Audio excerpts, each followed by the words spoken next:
ஓம் ஈஸ்வரா குருதேவா என்று சொல்லும் போதெல்லாம் உங்கள் உயிரை ஈசனாக மதித்து உங்கள் உடலுக்குள் இருக்கும் அனைத்து உணர்வுகளுக்கும் குணங்களுக்கும் உடலுக்கும் உங்கள் உயிரை குரு என்ற நிலையில் மதித்து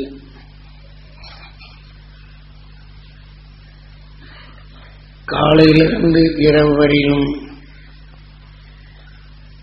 நாம் எந்த வகை குணங்களை பார்க்கின்றோமோ நுகர்கின்றோமோ அறிகின்றோமோ இவை அனைத்தும் நமது உயிர் ஓம் நமச்சிவாய ஓம் நமச்சிவாய ஓம் நமச்சிவாய என்று நம் உடலாக மாற்றிக்கொண்டே உள்ளது. அதன் உடலாக உருவாக்கிக் கொண்டே உள்ளது. ஆகவே நாம் கேட்டது பார்த்தது இவைகள் அனைத்தையும் நமது உயிர் சதா சிவமாக்கிக் கொண்டே உள்ளது. அந்த சதா உடலாக மாற்றிக்கொண்டே உள்ளது என்று. ஆகவே இப்போது நமது வாழ்க்கையில் எத்தனையோ கோடி உடல்களை கடந்து ஒவ்வொரு உடலையும் காத்திடும் உணர்வு பெற்று இப்போது மனிதனை உருவாக்கியுள்ளது நமது உயிர். மனிதனாக உருவாக்கிய பின்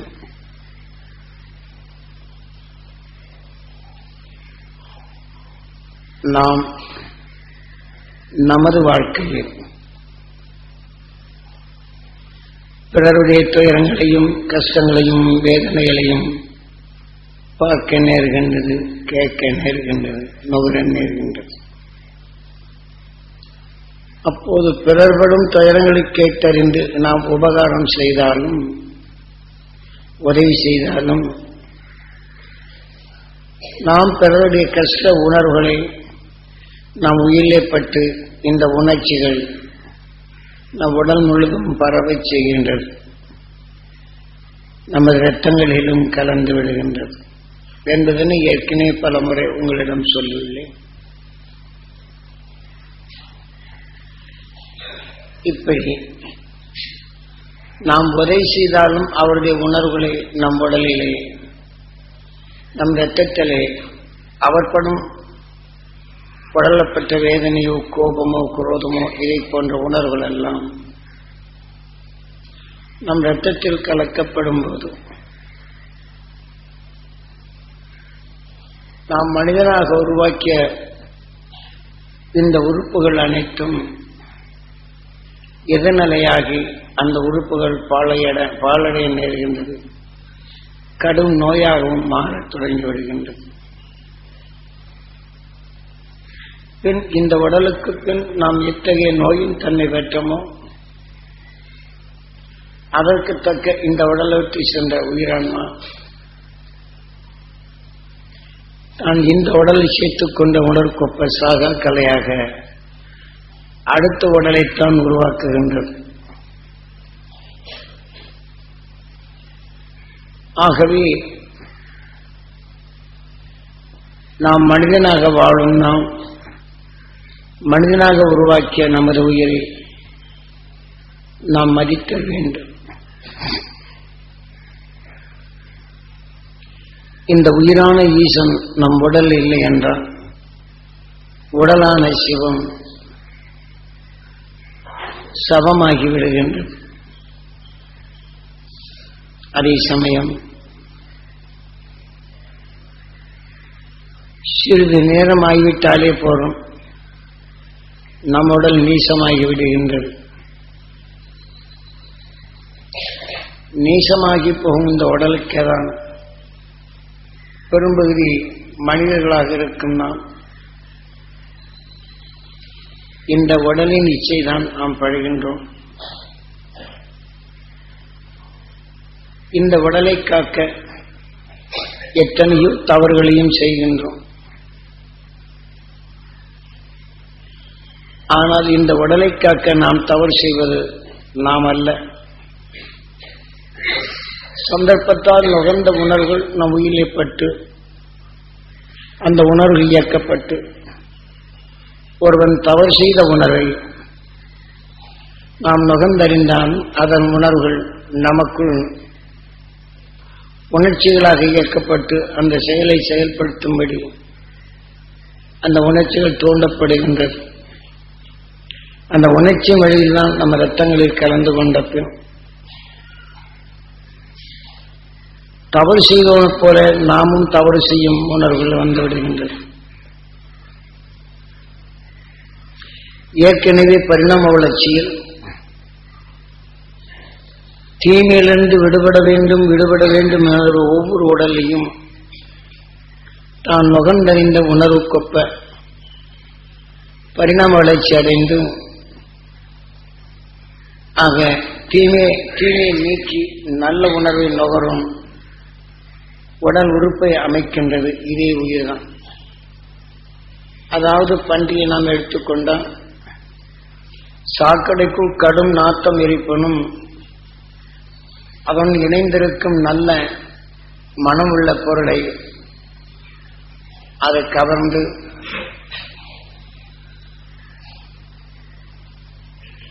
அதை உணவாக உட்கொள்ளுகின்றது. சாக்கடைக்குள் உடல்படுகின்றது.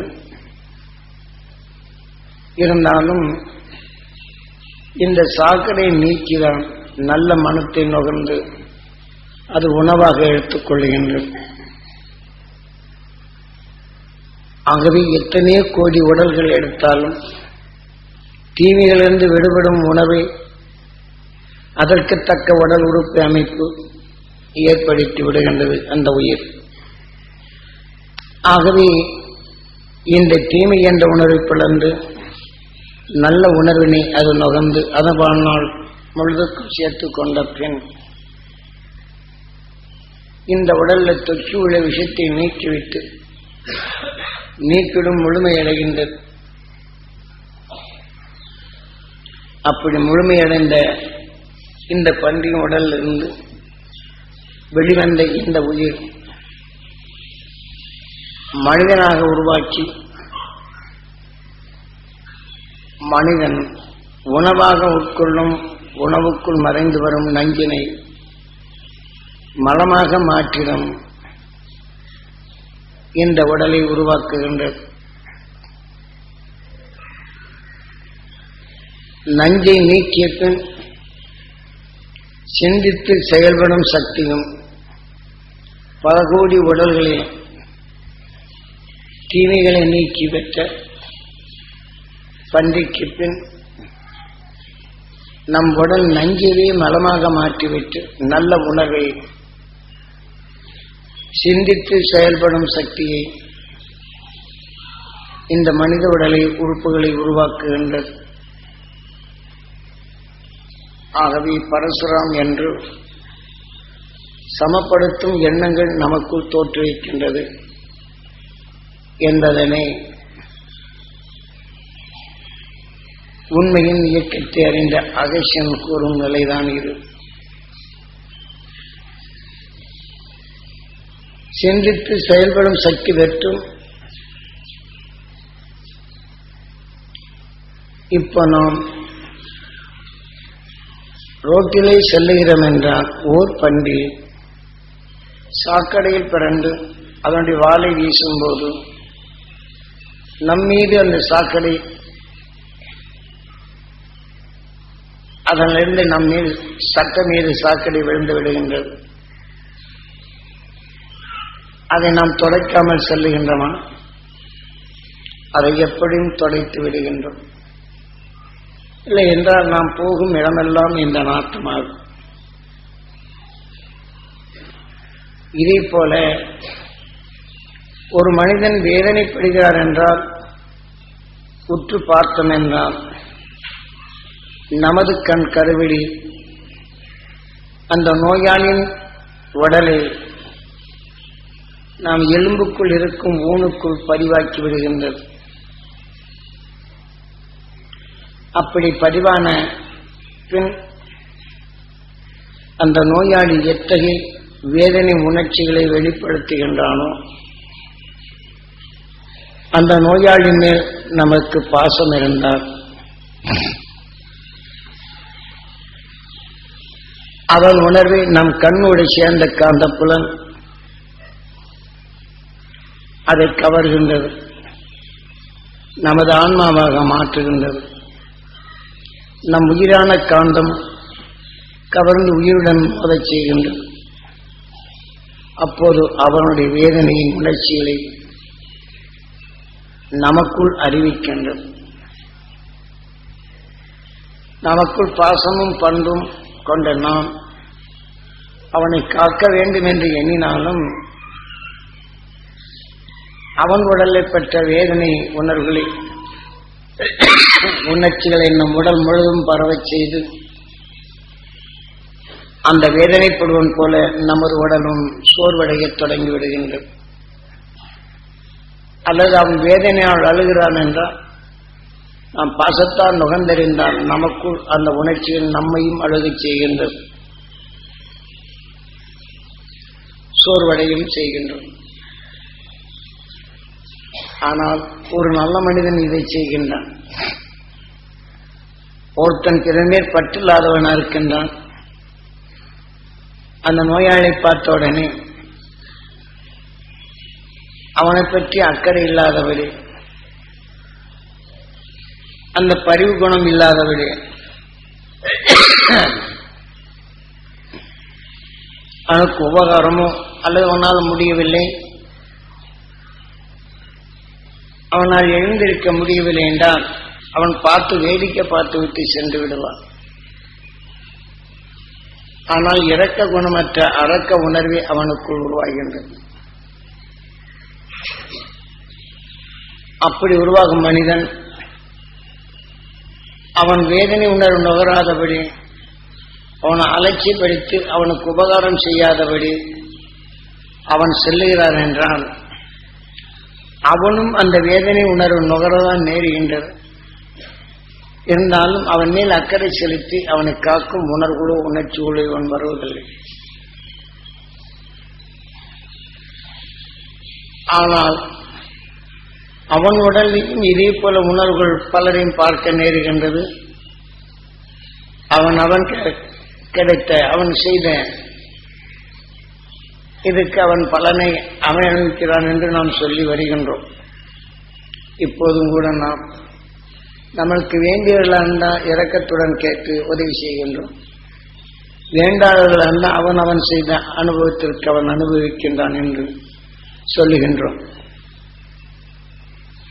ஆனால் நாம் நுகர்ந்து கொண்ட பின் நம் உணர்வுக்கு அதுக்கும் விருப்பதனால் நமக்குள் அதுவும் விளைகின்றது. ஆனால் நாம் நுகர்ந்தறிந்த உணர்வு நம் இரத்தத்தில் கலக்கத்தான் செய்கின்றது.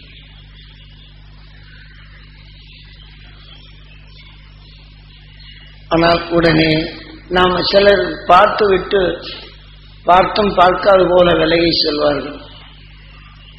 நீ எந்த ரூபத்தில் பார்த்தாலும் அதன் உணர்வின் தன்னை நாம் அறிய நேருகின்றது. நம்ம இரத்தத்தில் கலந்து எப்படியும் கலந்து விடுகின்றது. என்னாலும்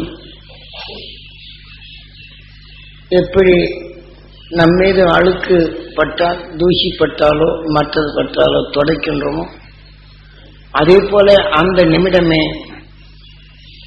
நாம் இதை துடைத்து பழக வேண்டும். அப்படி துடைப்பதற்கு நமக்கு நல்ல சக்தி வேண்டும். அந்த நல்ல சக்தி வேண்டும் என்றால் அந்த நல்ல சக்தி பெற்ற குரு தேவை. அந்த குரு வழியில் நாம் நமக்குள் அதை பதிவு செய்து கொண்டால் குரு காட்டிய வழியில் நினைக்கப்படும் போது நாம் அதை பெற முடியும். இன்று நமது குரு மாமகரிஷி ஈஸ்வராய குருதேவர் இப்படி வான்மீகி வியாச பகவான் போன்ற அவர்கள் கண்டு உணர்ந்தது போல நமது குருவும் இதை போல அவர் சந்தர்ப்பம் அகசியம் பெற்ற அருளையும் அவன் துருவ நட்சத்திரமான உண்மையும் அறிந்தவர். அவர் வழியில் அறிந்த உணர்வு கொண்டு அவர் மற்றவருக்கு எடுத்துச் சொல்லச் சென்றாலும் கூட அந்த நமது குரு மாமகரிஷீஸ்வராய குருதேவரை அலட்சியப்படுத்திய மக்கள் தான் உண்டு. அப்போது சில உண்மைகளை அவரை சொன்னால் ஒரு பித்தன் என்றும் பைத்தியக்காரன் என்றுதான் அவரை எண்ணினார்கள். எம்மிடம் பழகும் போதும் நானும் அதைத்தான் எண்ணினேன், பைத்தியம் பிடித்தவர் என்று. ஆனால் என்னை அருகி அடிக்கடி நீ இந்த வித்தை கற்றுக்குள், இது உனக்கு நல்லதா இருக்கும். அந்த வித்தை என்றால் நான் செய்த மந்திரவாதி செய்ததான் போடும். அதனால தான் இந்த மாதிரி ஏதோ கோளாறாகி பைத்தியமாகி போச்சு போல் இருக்கு அப்படின்னு தான் என்னுடைய எண்ணங்கள் இருந்தது முதல்ல. இருந்தாலும் அடிக்கடி என்னை சந்திப்பதும், டீ வாங்கி குடிப்பதும், குடிக்கவில்லை என்றால் திட்டுவதும், குடித்தால் அவர் நான் சொன்னதை கேளு என்பதும் இதை நிலைதான் நடந்து கொண்டிருந்தது.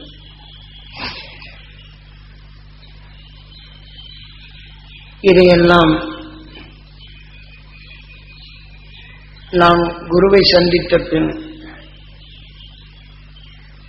இதுதான் அடிக்கடி நிகழும். அவருக்கு தெரியாம இந்த ரோட்ல இருப்பாருங்க, அந்த பக்கம் போனா அந்த பக்கம் நீ எங்கடா ஒளிஞ்சு போறேன் நான் பாக்குறேன் அப்படின்னு எல்லாம் சொல்வார். அவன் எங்கே பயந்து சென்றாலும் கூட என்னை விட்டப்பாடில்லை அவர். அப்புறம்தான் என் மனைவிக்கு உடம்பு சௌகரியம் இல்லாத போது ஹாஸ்பிட்டல் இருந்து கொண்டு வந்துட்டோம். டாக்டர் தேராது என்று விட்டார்கள். எத்தனையோ முயற்சி எடுத்தோம். ஆனால் வீட்டுக்கு வந்த பின் இதே போலதான் நமக்குள் தொல்லை கொடுத்து கொண்டிருந்தான். தொல்லை கொடுத்து கொண்டிருக்க போகும்போது காரணம், நம்ம வீட்டுக்கு வந்த பின் நம்ம மாமனார் இறந்து விட்டார், ஒரே பொண்ணு. ஆனா இவர் என்னை அடிக்கடி எந்த உடனே இதே போல நீ இங்க வா அப்படின்னு கூப்பிடுவார். போகவில்லை என்றால் அந்த கூட்டத்தில் சத்தம் போடுவார். இதுக்கு பயந்துகிட்டு அவருக்கு பின்னாடி போகணும். அந்த பின்னாடி போகும்போதுதான் எனது வாழ்க்கையின் நிலையில் முழுதுக்கும் நான் இளம் சிறு குழந்தையிலிருந்து எனக்கு விவரம் தெரிந்ததெல்லாம் நினைப்படுத்தி அதெல்லாம் முழுமையும் சொல்லுகின்றார். அப்பதான் அவர் பைத்தியம் இல்லை என்று தெரிந்து கொள்ளுகின்றேன். அப்போ எனது வாழ்க்கை நிலையும் டாக்டர் அங்க ஹாஸ்பிட்டல்ல ஆபரேஷன் செய்யலாம் என்று இது பண்ணி கொண்டு போனோன்னு குளோத்பாம் கொடுக்கும்போது அது குளோத்பாம் எடுக்கவே இல்லை. ஆனால் இதை ஆபரேஷன் பண்ண முடியாதுன்னு அனுப்பிட்டாங்க. அதையும் சொல்றார். அப்பதான் உன்னை அறிந்து கொண்ட பின் இவர் பைத்தியமில்லை என்று உணர்கின்றேன். இருந்தாலும் எந்த உயிர் எத்தனை கோடி உடல்களை பற்றி இப்போது நீ இங்கே வந்திருக்கின்றாய் என்ற நிலையை இப்போ உபதேசிக்கும் போது உங்களோட சொல்வது போல எனக்கு அந்த இதைகளை சொல்லிக் கொண்டிருந்தார். அத்தனை சொன்ன பிற்பாடு சரி வா என்று ஒரு எலுமிச்சம்பழமும் உபரியும் கொடுக்கிறார். இதை கொண்டு மனைவி கொடு, நல்லா போகும். இங்கே மாமனார் இறந்துட்டாரு, இவர் கூட இங்க வந்துட்டேன், ஆனா அந்த உபரி கொடு நல்லா போங்கிறார். ஆனா இங்க வர்றவங்களும் என்ன இப்படி மனைவி இப்படி கிடக்கு, மாமனார் பைத்தியக்காரன் மாதிரி சுத்திக்கிட்டு பைத்தியக்காரன் கூட சேர்ந்து என்ற பேசத் தொடங்குகின்றார்கள். இருப்பினும் நம் மனைவிக்கு அந்த எலுமிச்சம்பழம் ஊதியும் கொஞ்சம் கொடுத்த உடனே ஏன்னா இடுப்புக்கு சுத்தமாக கால் வராது. அந்த படுக்கையில் இருந்தனால் புண் வந்துவிட்டது, ஒரு விதல் கூட அசையாது. அப்படி இருந்த நிலையில் இந்த உபரியும் எலுமிச்சம்பழம் கொஞ்சம் கொடுத்த உடனே குட்டு வந்துட்டார். எல்லாரும் பேசுறாங்க என்னை பைத்தியக்காரன்ட்டு. அப்புறம்தான் மறுநாள் பார்த்தோன்னா விரல் அசைக்கின்றது, மற்றது அசைக்கின்றது.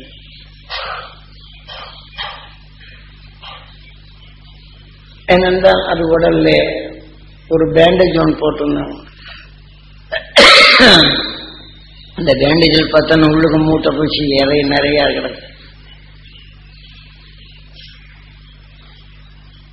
அப்ப குருநாதர் கொடுத்த இந்த வழிப்படி, ஆனா அந்த உடல்ல சுரணையில் ரத்தம் குடிச்சிட்டு இருக்கு, அதுக்கும் தெரியும். ஆனால் குருநாதர் கொடுத்தபடி எழுந்திரிச்ச பிற்பாடு அந்த பேண்டேஜை கழட்டினோம்னா உயிரோடவருக்கு மூட்டை வந்த ரத்தத்தை கூட அது குடிச்சிட்டு இருந்தது, மூட்டை பிடிச்சது. அவர் எழுந்திரிச்ச பிற்பாடு தான் எனக்கு தெரியும் அவர் சக்தி வாய்ந்தவர் என்ற நிலைகளை பின் நான் நம்புகின்றேன். அதுக்கப்புறம்தான் என்னை கூப்பிட்டு என்னை நீ நம்புறதில்லை அப்படின்னாரு. கேட்கிறேன். அதிலிருந்து நான் என்னை இங்கிருந்து ஒவ்வொரு கோயிலுக்கும் அழைத்து செல்வதும், இது இந்த தெய்வம் யாரு, இது என்ன தெய்வம், இது என்ன தெய்வம் என்று சொல்வார். இதே மாதிரி எறும்பு மற்ற பூச்சிகளுக்கெல்லாம் யார் சாப்பாடு கொடுக்குறாங்க, எப்படி கொடுக்குறாங்க, இந்த மரத்துக்கு யார் சாப்பாடு கொடுக்குறது, எப்படி இருக்குது, அவங்க எல்லாம் எடுத்து கேட்டு அதுக்கு விளக்கத்தை சொல்லிக் கொண்டே வருவார். அவர் சொல்லிக் கொண்டு வந்தாலும் அவருடன் கூட செல்ல போகும்போது என்னை பைத்தியக்காரன் தான் எல்லாரும் என்னையும் சொல்வார். அப்புறம்தான் ஒவ்வொன்றும் இரவிலே நகரங்களை சுற்றச் சொல்வதும், சில பகுதிகள் மோசமான பகுதிகளெல்லாம் கூட்டுவார். ஒரு மனிதன் இறந்த பின் அவன் இறக்கும் தருணத்தில் அந்த மண்ணுக்குள் அவன் ரத்தமும் அந்த உணர்வு ஒளி அலைகள் பதிவாகிவிட்டான். அந்த இடத்துல மீண்டும் அவன் ஓசைகள், சில துர்மரணம் அடையக்கூடியவங்க எப்படி இருக்கு, அந்த ஆன்மாக்கள் எப்படி இதாகுது, இன்னொரு உடலுக்குள் இறந்த பின் அந்த ஆன்மாக்கள் எப்படி செய்கின்றது, சாதாரண உயிரணுக்களை கொண்டால் அந்த உயிரணு எப்படி மனித உடலுக்குள் வருது, அது மனிதனாக பிறக்க நேர்கின்றது. மனிதன் ஒன்று உயிரினங்களை கொள்ளும்போது அந்த உயிரினம் மனித உடலுக்குள் வந்தது மனிதனா பிறக்கும் தகுதி பெறுகின்றது. மனிதனும் ஒருத்தன்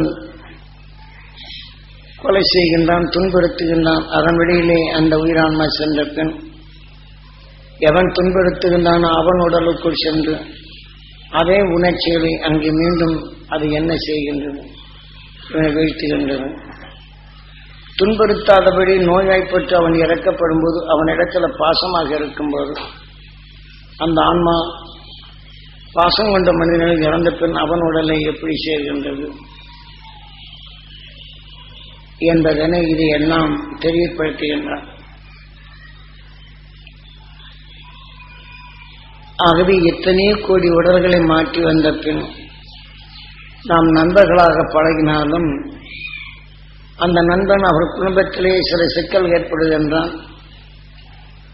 அவர் வழி அவன் குடும்பத்தில் வெறுப்படைந்து தற்கொலை செய்து கொள்கிறான் என்று வைத்துக் கொள்வோம். நண்பன் மேல் பற்றிருந்தால் அந்த ஆன்மா அதே நினைவுடன் போது நண்பன் அவனுடைய பற்று அதிகமானால் இறந்த பின் நண்பன் உடலுக்குள் வந்து விடுகின்றது. நண்பர்களாக ஒருவருக்கொருவர் உதவி செய்தாலும் இப்படி சந்தர்ப்பத்தால் துர்மரணம் அடைப்போது அந்த நண்பன் உடலுக்கு வருகின்றது. இப்ப அவன் பட்ட அவசை, அவன் எப்படி செய்தானோ அதே உணர்வு இந்த உடல் வந்து செயல்படுத்துகின்றது. பார்க்கிறான் சில பள்ளி குழந்தைகளை நண்பர்களாக பழக போகும்போது ஏதோ காரணத்தால் இத்தகைய நிலை செய்துவிட்டால் இவன் உடல்ல எப்படி நடக்கிறது என்று. இதே மாதிரி சில குடும்பங்களில் பாசத்துடன் சிரிக்கும் போது இவங்க ஆன்மா இவர் உடல்ல வந்து என்னென்ன செய்கிறது என்பதனை காட்டுகின்றார். ஆனால் இதை போன்ற நிலைகள் நமக்குள் வராமல் தடுப்பதற்கு என்ன வைத்து பரிணாம வளர்ச்சியில் உயிரினில் தோன்றி தான் உற்று பார்த்து உணர்வின் தன்மை எது வலிமையோ அதற்கு தக்க இந்த உணர்வு ஊடுருவி அதன் வலிமைதான் இயக்கி கொண்டிருப்பது என்பதை நாம் அறிந்து கொண்டோம். ஆனால் மனிதனான பின் நமது உடல் நஞ்சை எப்படி மலமாக மாற்றுகின்றதோ, நஞ்சு என்று தெரிந்து அதை நீக்கி நாம் வாழ தெரிந்து கொண்ட இந்த மனிதனின் 6வது அறிவை நாம் பயன்படுத்தவில்லை என்றால் பிறர்படும் வேதனை, பிறர் செய்யும் தவறுகள், பிறர்படும் கொடுமைகள் இவை நுகர்ந்தான், கொடுமை செய்வர் உணர்வை நுகர்ந்தான் நம்ம உடலுக்குள் அந்த அணுக்கள் விளைந்து நம்ம உடலுக்குள்ளுக்கே கொடுமை செய்யும். நாமும் கொடுமை செய்வான பின் மாறுவோம். இப்படித்தான் எதன் வலு அதிகரிக்கின்றதோ அதன் வலு கொண்டுதான் இன்று மனிதனில் மாற்றமாகி இன்று மனிதனுக்கு பின் எடுத்துக்கொண்ட உணர்வுக்கு இந்த உயிர் அடுத்த உடலை உருவாக்குகின்றது என்பதனை அறியும்படி செய்த நமது குரு எவ்வளவு பெரிய உண்மையை காட்டினார். இவையெல்லாம் அகண்ட அண்டத்தில் உருவாக்கப்பட்டு வானியல் புவியல் தாவரியலாக மாறி உயிரில் அதை நுகரப்படும் போது இந்த உணர்வு கொண்டு உடல்களும் இதே போல காத்துடன் உணர்வு பெற்ற மனித உடலும் இந்த உயிர் எப்படி உருமாற்றி கொண்டது என்பதனை தெளிவாக்கிய பின் உனது வாழ்க்கை நீ தவறு செய்யாமலேயே பிறருடைய தவறுகளை நீ அறிய உதவுகின்றது. ஆனால் அதை மீண்டும் அதிகமாக பார்க்க நேர்ந்தால் நீயும் அவன் செய்யும் தவறை செய்யும் நிலை வந்துவிடுகின்றது. அல்லது அவன் படும் நோயின் உணர்வு உனக்குள்ளும் விளையும் தன்மை வருகின்றது. இதற்கு தொடைப்பதற்கு என்ன வைத்திருக்கின்றாய் என்பதை நான் கேள்வி கேட்டு அகழ்ச்சியின் துருவனாகி துரு மகிழ்ச்சியாகி துருவ நட்சத்திரமாகி இன்றும் இந்த மனிதனின் வாழ்க்கையை சர்வத்தையும் விஷத்தை வென்று ஒளியாக மாற்றி துருவத்தின் எல்லையிலே இன்று வாழ்ந்து வளர்ந்து கொண்டிருக்கின்றான் துருவ நட்சத்திரமாக. இது மனிதனாக்கி உணர்வு ஒளியானதுதான். அதிலிருந்து வெளிப்படும் உணர்வை சூரியன் கவர்ந்து அலைகளாக மாற்றுகின்றது. நமது பிரபஞ்சத்தில் நமது துருவத்தின் நேர்கோட்டில் இருப்பதனால் அதிலிருந்து வரக்கூடிய நமது பூமி கவர்ந்து நம்ம பூமிக்குள் பரவ செய்கின்றது. அந்த பரவுவதை இப்ப காலை 4 6 வரையிலும் அதிகமான நிலை வருகின்றது. 6க்கு மேல் போனால் சூரியன் மற்ற மனிதன் உணர்வுகளையும் அதிகமாக எடுத்துக்கொள்கின்றது. ஆகவே அது அதிகமாகி விடுகின்றது. அதற்கு முந்தைய நிலைகளில் இதை நீ பெறுதல் வேண்டும்.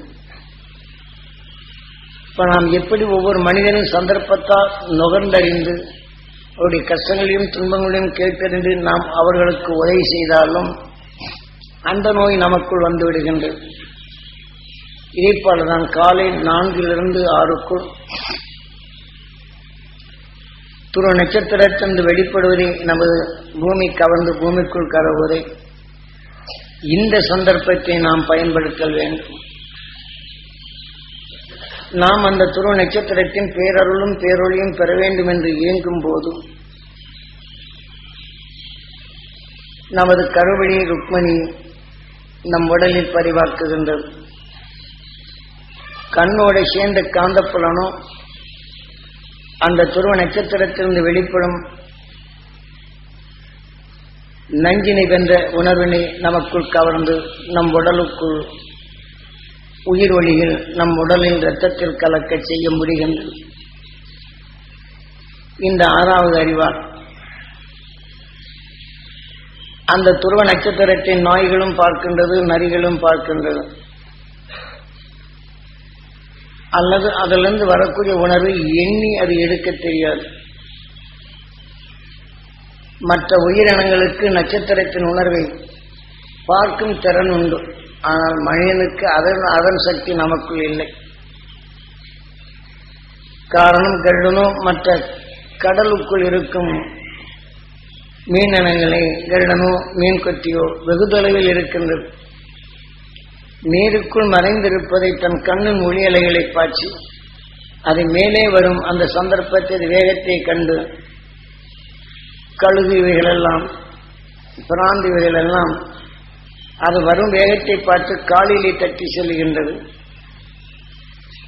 மீன் கொத்தி அதை நேராக உள் சென்று கொத்தி எடுத்துக் கொள்கின்றது. அப்படி கூர்மைகள் அவ்வளவு இருக்கின்றது தான் உணவுக்கு. நம்மால் அதை பார்க்க முடியுமா என்றால் முடியாது. அதை போல நாம் பிடிக்க முடியுமா என்றால் முடியாது.